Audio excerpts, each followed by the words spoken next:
देख रहे सी न्यूज भारत। मैं हूं आपके साथ आकांक्षा यादव। वक्त हो चुका है न्यूज बुलेटिन का और आज इस न्यूज बुलेटिन में हम बात करेंगे कि कहां पूर्व डीजीपी ओपी सिंह का मनाया गया जन्मदिन, कहां विधायक ने मजदूरों के साथ मनाया कैबिनेट मंत्री का जन्मदिन और झांसी में पुलिस ने किसकी की गिरफ्तारी, ये सब जानेंगे विस्तार से। तो चलिए निगाह डालते इस वक्त की खास खबरों पर।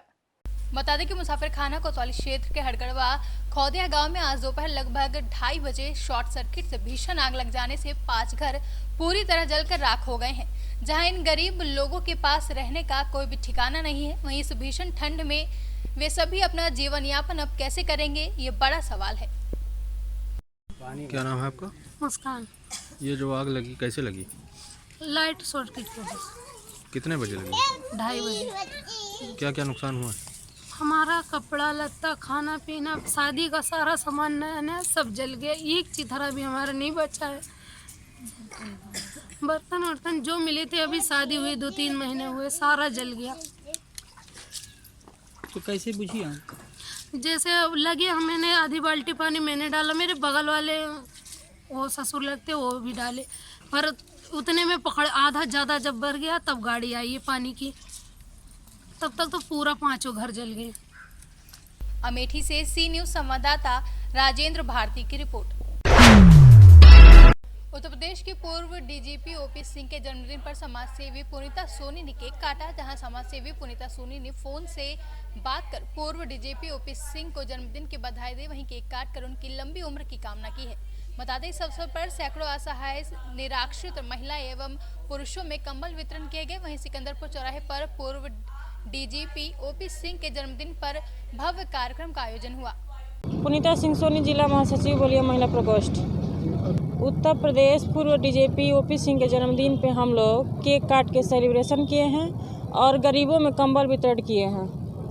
हम लोग के विचार यही है कि उनके जन्मदिन पे गरीबों को कंबल दिए हैं और असहाय को ठंड से बचाने के लिए, और उनकी उम्र ज़्यादा दिन चले और ज़्यादा दिन उनकी दीर्घ आयु हो। बलिया से सी न्यूज संवाददाता गौतम कुमार गुप्ता की रिपोर्ट। सौम्य प्रसाद मौर्य कैबिनेट मंत्री, श्रम एवं सेवा योजना उत्तर प्रदेश के जन्मदिन के शुभ अवसर पर भाजपा के तिंदवारी विधायक ब्रजेश कुमार प्रजापति के द्वारा बांदा के लेबर चौराहा इंदिरा नगर में सभी मजदूर भाइयों के साथ केक काटा गया। साथ ही सभी को खिचड़ी खिलाई गई और कंबल का वितरण भी किया गया। इसके अलावा आश्रम विभाग बांदा द्वारा पंजीकृत मजदूरों को विभिन्न योजनाओं के लाभार्थियों को हित लाभ के प्रमाण पत्र बांटे गए और कैंप लगाकर मजदूरों के पंजीकरण भी किए गए। कार्यक्रम कर रहे हैं। आज उत्तर प्रदेश सरकार के माननीय कैबिनेट मंत्री और हम सबके अभिभावक माननीय स्वामी प्रसाद मौर्य जी का जन्म दिवस है और उनके जन्मदिन के अवसर पर ये बांदा के लेबर चौराहे पर जन्मोत्सव कार्यक्रम रखा गया, जिसमें श्रम विभाग की तरफ से पंजीयन की भी व्यवस्था श्रमिक मजदूरों के लिए रखी गई है। साथ ही यहाँ केक काट करके सभी कार्यकर्ता और श्रमिक मजदूर भाइयों ने उनके जन्मदिन को सेलिब्रेट किया और उसके साथ ही साथ तहरी भोज और कंबल वितरण का भी आयोजन हुआ। कितने गरीब परिवारों को ये कंबल वितरण किए जाएंगे? जितनी भी संख्या पर मौजूद है, लगभग शायद 500 की संख्या में, तो सब लोगों को जनपद में। बांदा से सी न्यूज संवाददाता नथु प्रसाद पटेल की रिपोर्ट।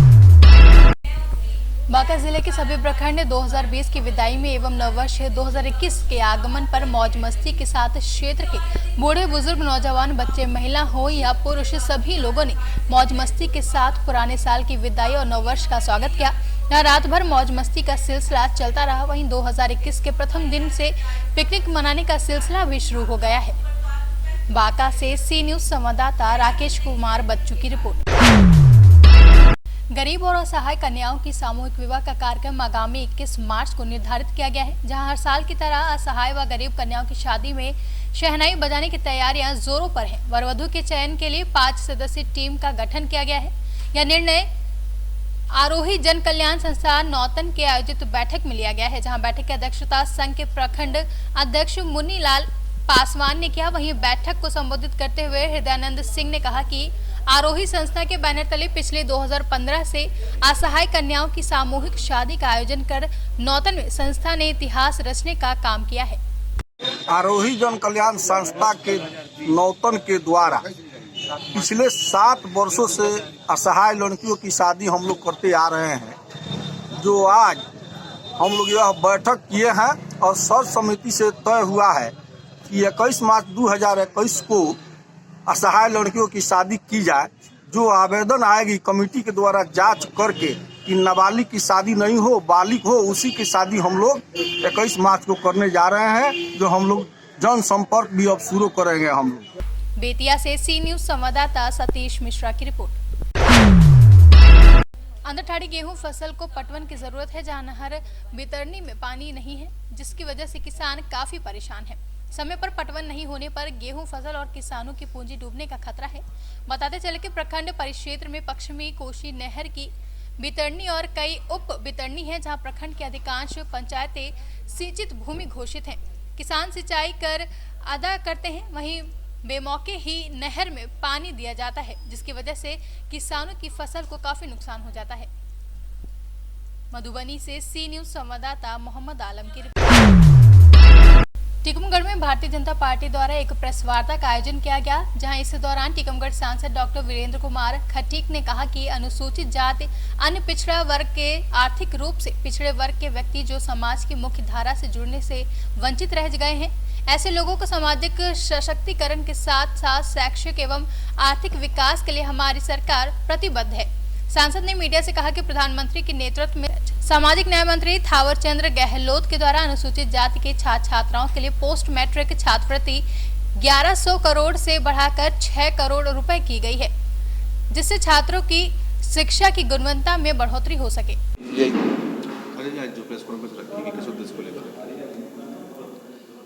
पिछले दिनों केंद्रीय मंत्रिमंडल ने देश के प्रधानमंत्री आदरणीय नरेंद्र मोदी जी, सामाजिक अधिकारिता न्याय मंत्री आदरणीय थावरचंद गहलोत जी की अगुवाई में और हमारे जो एससी के छात्र छात्राएं हैं उनकी शैक्षणिक गतिविधियों को आगे बढ़ाने के लिए जो योजनाएं चल रही हैं, उन सारी की सारी योजनाओं में जो है ना, और उसमें बहुत सारे संशोधन करते हुए वो ज़्यादा प्रभावी ढंग से हमारे जो एससी के छात्र हैं छात्राएं हैं वो रोजगार मूलक योजनाओं के साथ जुड़कर इस तरह की शिक्षा के साथ जुड़कर जीवन में आगे बढ़ें।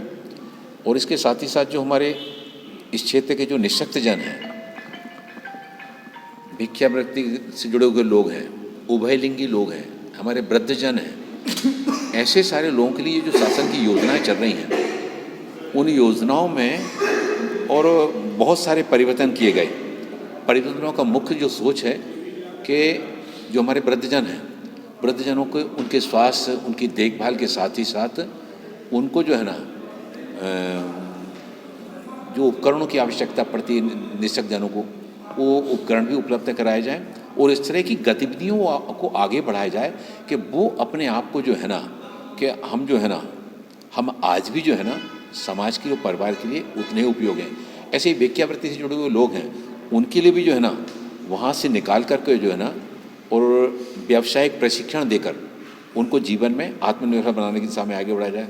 उभयलिंगी लोगों के लिए भी उनके लिए भी व्यावसायिक प्रशिक्षण, उनके स्वास्थ्य शिविर, इस तरह के शिविरों का आयोजन करके उनको भी राष्ट्र की मुख्य धारा में लाए जाने के लिए सरकार प्रयास कर रही है। और जो हमारे एससी के छात्र हैं, एससी के छात्रों के लिए 220 जो संस्थान हैं, उन संस्थानों से जो चयनित होकर जो छात्र निकलेंगे उनके रहने की, खाने की, पढ़ाई की, कंप्यूटर की, लैपटॉप की सारी और उनको रोजगार मूलक शिक्षा देकर जो भी मतलब आवश्यकता है वो सरकार सब देगी। एससी की जो बस्तियां हैं उन एससी की बस्तियों के उद्धार के लिए 2009 में 1000 गांव में ये योजना प्रारंभ की गई थी, प्रधानमंत्री आदर्श ग्राम योजना। तो प्रधानमंत्री आदर्श ग्राम योजना में 2009 में 1000 गांव लिए गए थे, 2015 में 1500 और अब लगभग 27,000 के आसपास जितने गांव हैं एससी बाहुल, उन सभी गांवों को इस योजना में शामिल किया गया है। हमारे ज़िले के भी 34 गांव जो है ना प्रधानमंत्री आदर्श ग्राम योजना में शामिल किए गए हैं।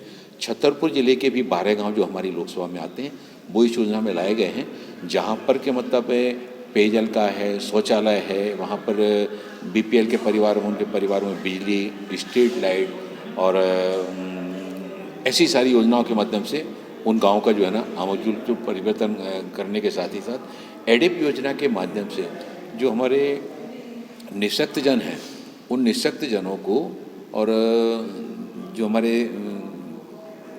वरिष्ठ नागरिक हों, वरिष्ठ नागरिकों को सारी चीज़ें दी जाएंगी। ट्राई मोटराइज गाड़ी लगभग 18,000 ट्राई मोटराइज गाड़ी और विविध उपकरण, बैशाखियाँ, श्रवणयंत्र, ब्रेल लिपि, ये सारे दिए जा रहे हैं। हमारे ज़िले के भी 400, हमारे संसदीय क्षेत्र में 451, टीकमगढ़ छतरपुर में 451 ट्राई मोटराइज गाड़ी दी गई और उसमें 18,000 में टीकमगढ़ लोकसभा का भी बड़ा वो स्थान है। और टीकमगढ़ से सी न्यूज संवाददाता गिरीश कुमार खरे की रिपोर्ट। झांसी वरिष्ठ पुलिस अधीक्षक दिनेश कुमार पीके के निर्देश में चलाए जा रहे अपराधियों के विरुद्ध अभियान के तहत आज कोतवाली पुलिस ने 10,000 के इनामी हिस्ट्री शीटर को गिरफ्तार कर लिया है। बताते चले कि पुलिस लाइन में पत्रकारों को जानकारी देते हुए पुलिस अधीक्षक नगर विवेक त्रिपाठी ने बताया कि कोतवाली थाना क्षेत्र का रहने वाला हिस्ट्री शीटर 10,000 का इनामी बदमाश कामरान खान को गिरफ्तार किया गया है, जो क्षेत्र में अवैध शराब, मादक पदार्थों की तस्करी समेत कई विभिन्न धाराओं में मुकदमे दर्ज थे। तो जो कोतवाली थाना जनपद झांसी का हिस्ट्री सीटर कामरान था, कामरान पुत्र समीम पहलवान, वरिष्ठ पुलिस अधीक्षक झांसी महोदय द्वारा अपराधियों के खिलाफ जो अभियान चलाया जा रहा है उसके अंतर्गत पकड़ा गया है। इस पे 10,000 रुपये का पुरस्कार घोषित था। ये एक हिस्ट्री सीटर, मादक पदार्थों का तस्कर और अवैध शराब का व्यापारी था। इसके द्वारा कई हत्या के प्रयास किए गए और एक हत्या भी की गई है। इसको गिरफ्तार किया गया है, जो झांसी पुलिस के लिए एक सफलता का विषय है। 10,000 रुपये का इनाम है, इंस्पेक्टर कोतवाली द्वारा गिरफ्तार किया गया है, जो उनको प्रदान किया जाएगा उनकी टीम को। झांसी से प्रभात साहनी के साथ राजीव सक्सेना की रिपोर्ट। फिलहाल के लिए न्यूज बुलेटिन में बस इतना ही। देश और दुनिया की तमाम बड़ी खबरों के लिए जुड़े रहे सी न्यूज भारत के साथ। हर खबर आपके साथ, आपके हाथ।